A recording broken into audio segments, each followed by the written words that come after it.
lifelong friend, Nick Dumas, and I've always wanted to make something. And unfortunately, Nick passed away about 3 years after they started this, and now my dad's in not great health. So my sister and I have taken everything over. And it's great because all these barrels that we're opening now are things that we filled. So it's so fun for us. We're not charting our own course, we're just kind of following the course that we have. So we very much When did you start? When did Broad Branch start? It's been open. We're about to hit our true 10-year anniversary of actually really making stuff, but it had been in the works for years before that. It takes a lot of work to get a distillery actually open.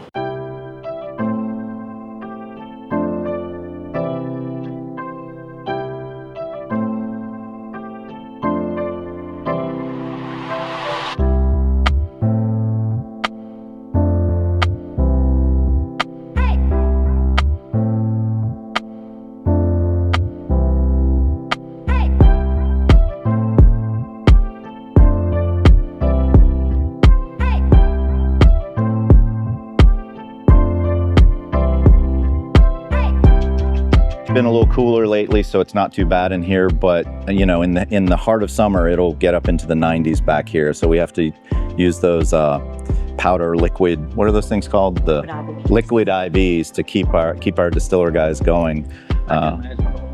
Hydration, not just for the liquor but for the humans, is important. So I guess I'll just kind of start you in the back and walk you through the process. Ways that we differ from a lot of distilleries is we are a downtown footprint. A lot of times they're on farms and everything, so we're kind of constricted. We could build up, landlord wouldn't like that, or we could dig down, landlord also would not like that.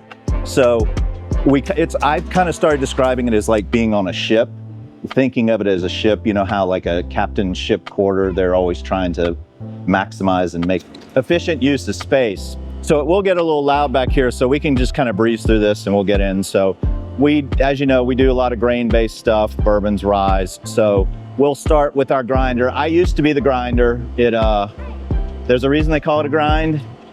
It's a grind. Yeah, that word is completely accurate. So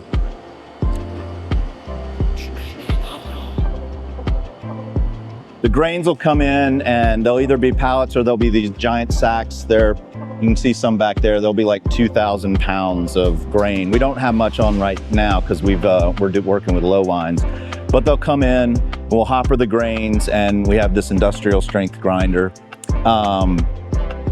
Basically, we also go down to basically like a cornmeal consistency. A lot of places will just crack the grain.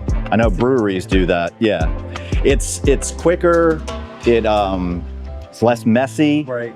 But we find we like kind of the cornmeal approach to that. So also we only use jacketed steam heat and glycol chilled water. There's no open flame here for obvious reasons. We got like 500 detonation devices over there. So our boiler right here kind of looks like it's salvaged from an Upper West Side apartment from before the war, but they knew how to build them back then, so it works really well. We have almost no issues with our boiler when we get technical difficulties. So yeah, this will heat up all the water to create the steam. Then we have our lovely chiller. This is enthralling, I know, but this is what we use to chill the glycol water, which is then in turn is used to chill the water for when we need to cool down on the cook, or for our chilling tower for when the distillation process goes on. That's our water tower. It's, I believe, like 7,000 or 8,000 gallons. My fun little fact is when they were bringing it in, because you can see they had to lay it on its side to get it in. So everybody was smart. We measured everything. We knew it would fit, but we forgot, like, if you get like cabinets and you have to tip them up. Right. So if you see some fresher beams up there, that's because we had to actually cut the joists as it was tipping because it got much taller, and then it came down. So that thing, it's going to be the end of times when that comes out of here, or in pieces. So, so we use Surrey County spring water. The guys will truck it down. That's what we use in our cook. We were testing it to try and get the right levels of lime, calcium, all that good stuff. Water is like one of those variables that a lot of people forget about in the distillation process, but it's very important. But it's everything is like a conscious thought. And my motto around here is everything affects everything. You know, it doesn't matter whether it's a char 2 barrel or a char 4 barrel or where you get the water from, or, you know, how high you get your cook up to, whatever it may be, it's gonna, in the end, it's gonna have an influence on that spirit. And a lot of it is kind of, you're just sort of giving it up to the good Lord to see what comes out, because there's only so many variables you can control. I mean, even just the weather back here. And I'll make a point later in our new barrel storage, well, I'll make it now. When we get over there, it's near the bar area, which is air conditioned. So that room is a little bit cooler. It's not conditioned, but it's a little bit cooler. Is stuff gonna age a little bit differently than it did back here? We'll find out, you know, we just don't know. So this is kind of the heartbeat of the distillery, the production area. So after we grind the grains, they will come in and we will hopper them in. And this is our cooker. I think it's about 600 gallons. We will feather in the water from outside, the spring water that I was telling you about. Chilling tower here, that's a crucial component. This is the thing that's glycol wrapped, there's a coil, and that chills the water down. And this is one of the many bottlenecks here, because as you're doing the process, this is also for our chilling tower for our still and also our cooker. So they're both being they're both taxing it, and the temperature will rise. So we have to try and walk a delicate line to make sure we're not here till 3 in the morning waiting for this thing to chill down. We'll do our cooks here depending on what the product is, the holds. And then basically what we do is we do 1 cook a day for 4 days. So, and then they will sit in the fermenters for a week, and then the next week they'll get pumped into the still where we do our stripping run.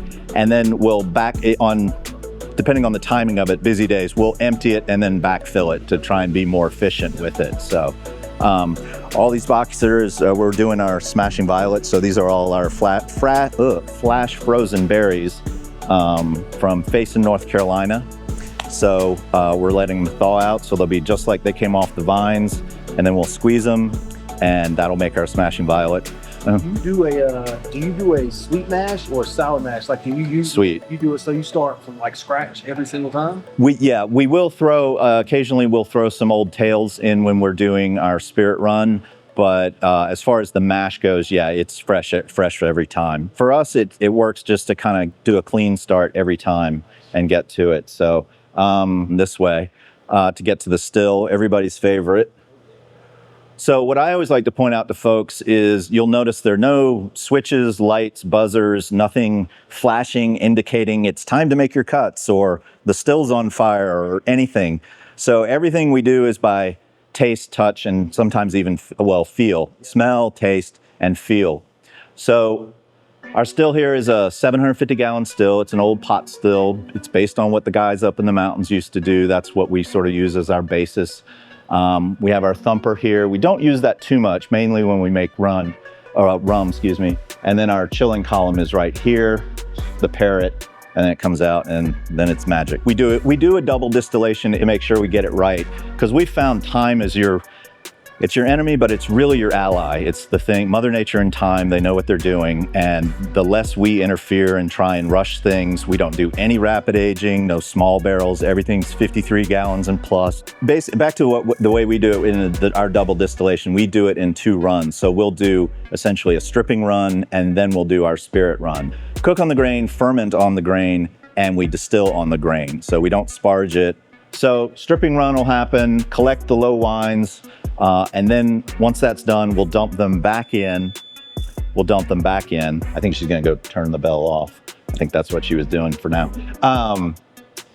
Dump them back in, and then we'll do our spirit run, and that's where a lot of the artistry comes into it.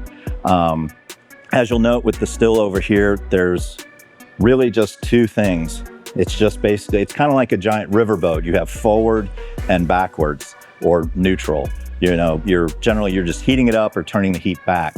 So we'll start heating it up, and as it hits those lower boiling points, higher proof alcohols, they will start coming off, and then we'll start collecting them.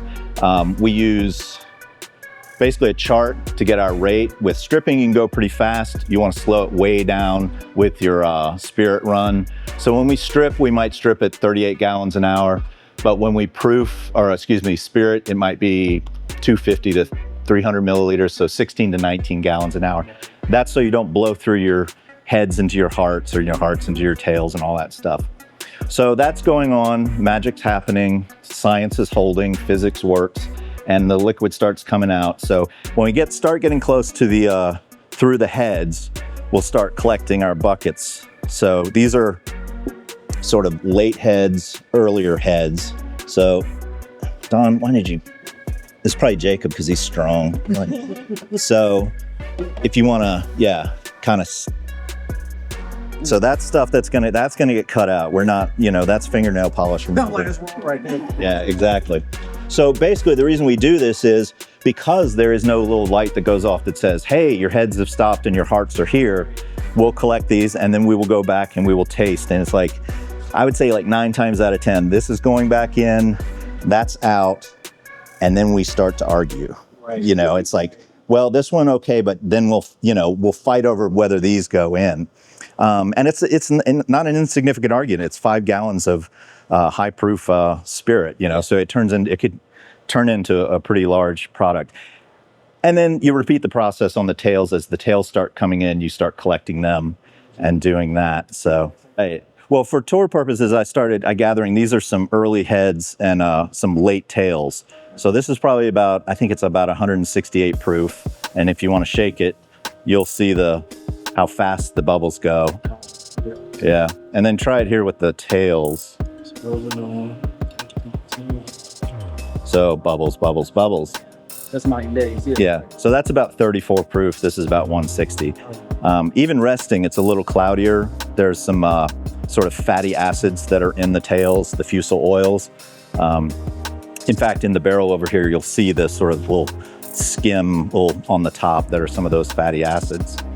But yeah, I'll let people smell them and whatever. So to just see like what we're cutting out, that's kind of an extreme example. So like 168 and 34. So we'll collect our spirits. In here we have a run of our rye. So this will then get proofed down and head into the barrel. We try and proof it down low enough. We like going in between 110 and 117. Legally, you can only do it at 125 or below. So this will get proofed down probably to 115, 117. It kind of depends on the ratio of how much to kind of even it out in the barrels. And generally, a run of, I'll use bourbon. Like we'll use, each run will be about 4,000 pounds of corn. And a little bit, we do low rye, so it's a little bit of rye, a little bit of malted barley, so it's mostly corn. And those 4 runs, so like 16,000 pounds of grain will distill down to about 4, occasionally 5 barrels. So it gets distillation. You're getting down to the nitty gritty there. So we will hydrate our barrels. I think maybe those are the ones that they're doing. Oh, it's hard to see, but hydrate the barrels and then put them in and then stack them way in the back. We can go back into. I love talking about barrels because they're cool. Yeah. And people love barrels, I mean, they're kind of like sculptures in my viewpoint. So we use a lot of ISC barrels, Independent Stave Corporation. Last year we used half ISC and half Tonnerio. Prefer? Mostly we do a char 4, okay. But you'll notice like this is a char 2 with the toast. This is a char 4. This is our stuff. We just sent out a big ABC order, so it's a little picked over, but this will either go to ABC or into our tasting room or our cocktail bar. We've just finished a big run, so it's a little bit messy over here, but we do hand bottling. We have our little bottling machine over here. It's 4 at a time. If you get a bottle from us and the label's a tiny bit crooked, that's because we put them on by hand, every single thing. I think I counted, we have to during the bottling process, we have to touch the bottle, I think like 13 to 14 times before it gets in the case. So Yeah, we'll store our low wines here, and then whatever's being bottled is in a stainless steel cistern, ready to go after it's been dumped out of a barrel, or if it's new make, it's just, that's where it's been living and resting. But before that space over there existed, we had, all those barrels were in here, and we had to navigate our forklift through. So a lot of times we'd have to, it's very inefficient, we'd have to like move 3 things to get one thing, you know? And it's kind of like 3D chess Jenga, because not only do you have to move it, you then have to strategically know where to put that so you can then put it back without having to move 3 other things to do it. So we've got, you know, we're starting to realize, you know, use space. We're only allowed to go 3 barrels high. The fire marshal only allows us to go this high. So yeah, we'll check out the new storage space. You know, like I say, I think we have around 500 barrels aging away. Let me get some light on the situation. I always do the wrong one. It's a little hard to see, but if you can see where that wall is, the back wall, this is all just barrels. And then coming off here. So we've already filled this space up. These suckers take a lot of room. You know I'm gonna ask about this one. Yeah. Single barrel big mother there, or? No, that is barrel 666. Yep. So I was lobbying to like dump a couple of ghost peppers in there or something and just make a single barrel out of it. And we still could, who knows? I think this was from a Frank's run. But as you can tell, it's a little bit cooler in here because, like I say, these 2 walls are all, actually 3 walls are all around. It's air conditioned out there, not in here. But some of that ambient coolness works its way. It's cocooned by coolness and heat in the winter. Is it so? Do you heat it up in the winter, or do you let it? No. Okay. I know that this goes back into where I was saying we don't do any like 10-gallon barrels, no rapid aging. Our sort of single barrels, like our bourbons and ryes, are always at least 6 years.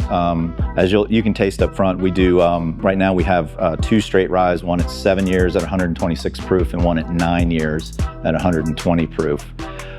So we'll do some single barrel offs, but sort of our standard age for those is 6 years. You know, I'm not trying to brag, but we literally are trying to make the best whiskey in the world. Right. That is what we're doing. We're not a high volume production facility. As we stand, we can't be. I always like to say the neighborhood of Ardmore could clean us out in a day if they, you know, wanted to. So we are focusing on, we have our core line that we use to introduce our product to people. That's the one that's more moderately priced as sort of a stepping stone. And then we have more of a luxury line that is those single barrels where there's only 175 bottles on the planet, you know, and focusing on folks who maybe want to graduate from one to the other, or just jump right there, who knows, but that's not what John, her father, set this up to be, a mass production facility. And then it was very liberating because suddenly you began to, it's the joy and horror of single barrel. You fall in love with it, but there's only a couple hundred bottles of that. Exactly. You know, and maybe you don't like the next barrel as much, but that's also the fun of it. Yeah, just from, if this was all in the same run, this is gonna come out different than that just because of the height difference, you know. We don't rotate our barrels like some do. Partly, you can see we're so constricted with space, it would be a nightmare, but things do get jostled because we're digging stuff out and things like that. Outside of what you are currently offering, are you having anything that may come down pipeline, like a weeder, something like that? Good question. Our latest thing is gonna be a single malt.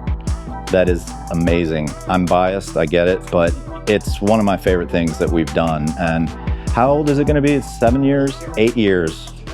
Yeah, and did we pick a proof point yet? I think we're 110, 100? Okay, cool. Yeah.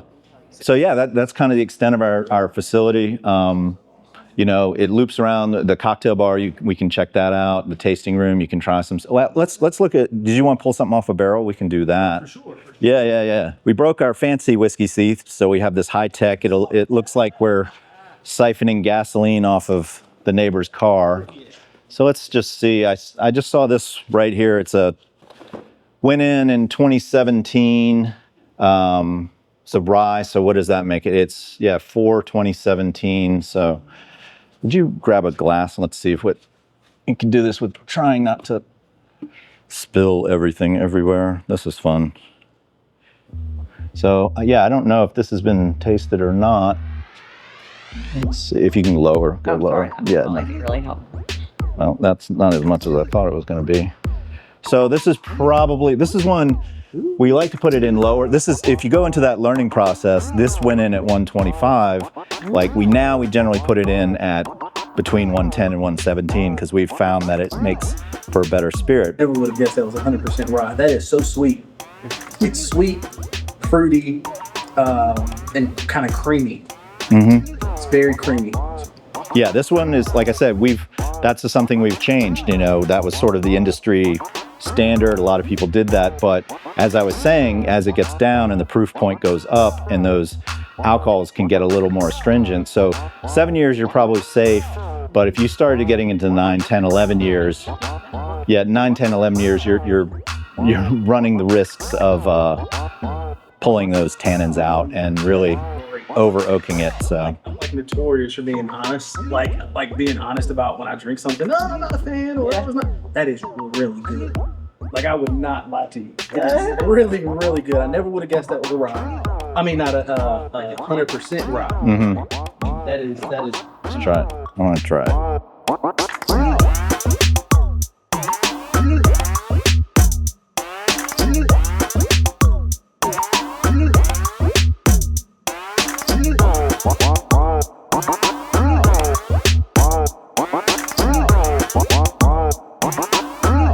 This one won double gold at the San Francisco World Spirit Competition. This is our straight rye, 6 years, 100 proof.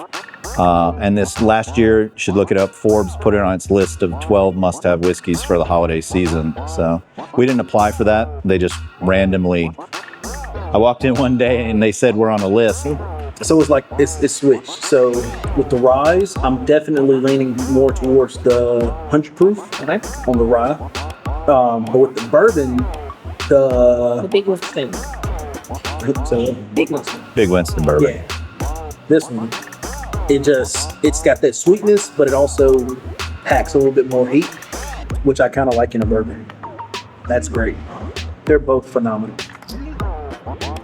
Like I haven't had anything bad. That's the port finish. Yeah, that's Port finish. as far as we know, that's all that's left in the entire world of that. Oh, this? I mean, I don't know what people have done with their barrels or bottles of it, but Just look at the color. yeah, it's the port. It was like a super wet barrel. In fact, we filled it the same day the port barrel was dumped, and they left all the lees in there, all the stems and twigs and everything else. So So it's like, oh wow, 110. yeah, that's in your sweet zone. Yeah, I'm like, dude, I'm looking like 110, but dude, that I is said I'm not going to train for vacation. That's just not Bourbon. going to happen. And about the. we figured part-time would be better. So That's what did they say we aged it at? Oh yeah, 6 years. So and yeah. those